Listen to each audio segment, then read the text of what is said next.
So YouTube, we got a new car. This is my girlfriend's car. We bought it, but this is her new car to drive daily. The Sylvia, which you may have seen if you watch my videos, is going. We still got it, but we're going to sell it. So yeah. Anyway, this is a 2006 Ford Territory gear turbo, hence the scoop. This one is not stock either. It had a few little mods done, so it's got bigger injectors, bigger fuel pump. It's got a debunged exhaust and a growler kit on it. This makes about 250 kilowatts at the wheels. This is pretty quick, because the standard one's about 245 kilowatts or 50 kilowatts, whatever, at the fly. So this one's pretty quick, and today we are going to fit some audio gear. Now, it's already got this JL in the side here. I hate it. I hate that it's grey carpet in a car with fully black interior, and it's just the shittest fitting job ever.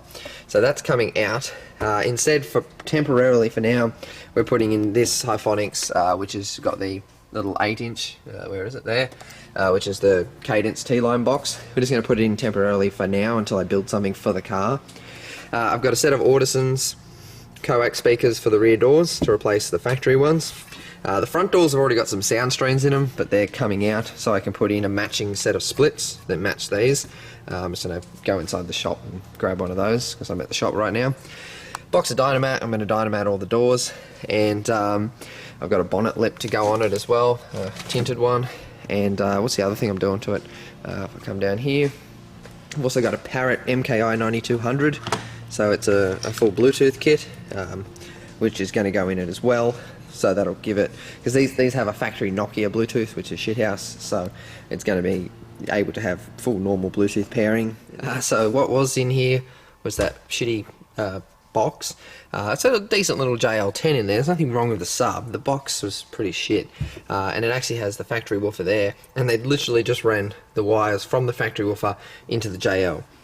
So they had not amplified it in any way, like more so that JL was probably getting 20 watts. And that's why you could barely hear it. That saying, I'm still taking it out because the enclosure was shithouse. Anyway, moving forward, that's the old Nokia kit, which I pulled out completely. So that's that, which is, yeah, a big mess of shit. Come up to the dash here, and right now I'm wiring the Parrot kit. Now, in all these Fords, BAs, BFs, and Territories, there's a plug up here, a little 4-pin plug, which actually has the phone kit wires, and it has accessories, power, and earth. So that makes that really easy. Then we come to our kick panel here, so you can see the main loom here.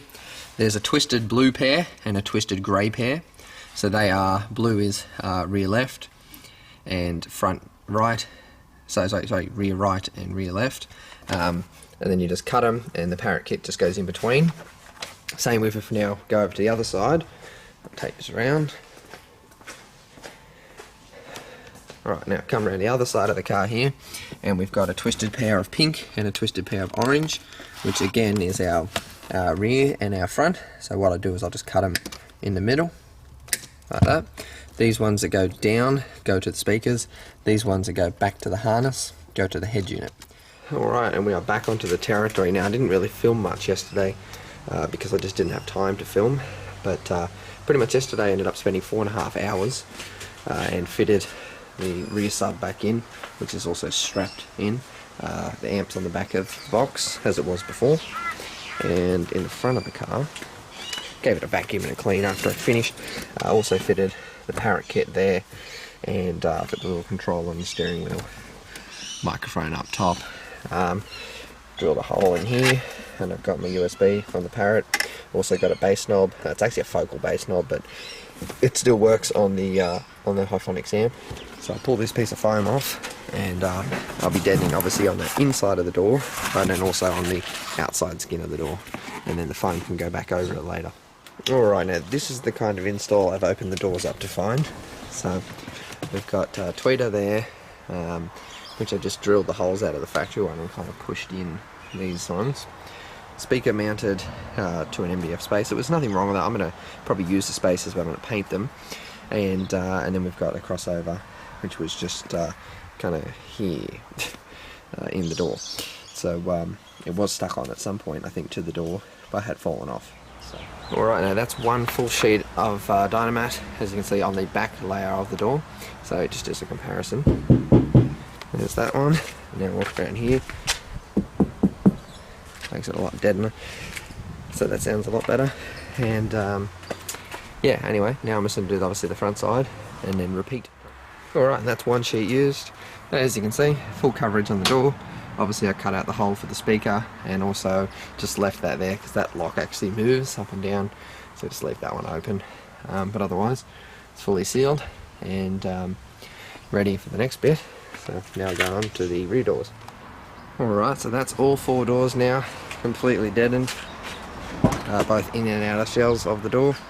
So in, behind, the woofer, everything, and same with that side.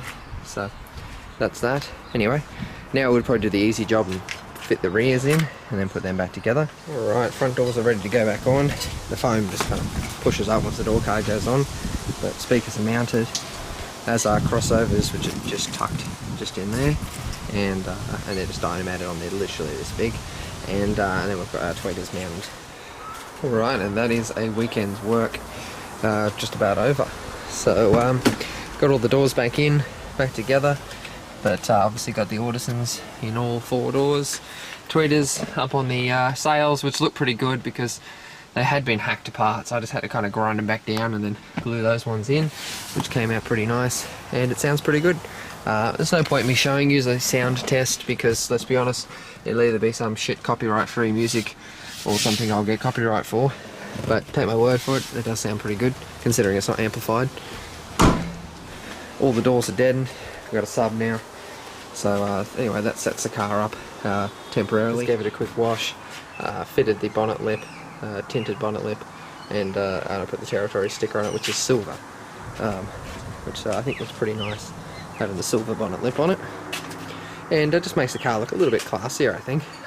Still got to get some covers for the old number plates. I think that'll look a bit cleaner on it as well, and that's about it. So as you can see, the dash cam in there, and yeah, car's looking good. I've only had it 3 weeks, but yeah, paint on it's not too bad. There's some stone chips and stuff on the front bar and whatever, and there's some, you know, dents down the doors from other people opening their doors into it, but overall the car is pretty good. But anyway, stereo's now upgraded. There will be a future build 100% for the sub box. I'm just deciding on what I'm doing, but that's why the few plans I did have for the Sylvia ended up not happening because we got rid of it. But anyway guys, that's it for today.